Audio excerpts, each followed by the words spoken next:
Latest news updates కోసం ఇప్పుడే download చేసుకోండి మీడియా ఎఫెక్ట్స్ యాప్.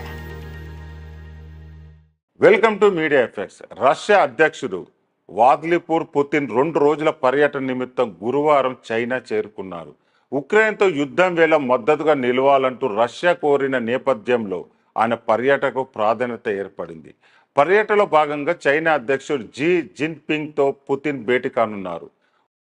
తమ యుద్ధ ప్రయత్నాలకు యూరప్ దేశాల ఆంక్షలతో ఒంటరిగా మారిన తమ ఆర్థిక వ్యవస్థకు అన్ని విధాల అండగా నిలవాలని పుతిన్ కోరనున్నారు. రష్యా అధ్యక్షుడిగా మార్చిలో తిరిగి ఎన్నికయ్యాక పుతిన్కు ఇదే తొలి విదేశ పర్యటన. అయితే గత 6 నెలల వ్యవధిలో చైనాకు వెళ్లడం ఇది రెండవసారి. ఉక్రెయిన్లోని సైనిక దాడికి వ్యతిరేకంగా పశ్చిమ దేశాలు రష్యాపై తీవ్రమైన ఆర్థిక ఆంక్షలు విధించిన విషయం తెలిసిందే.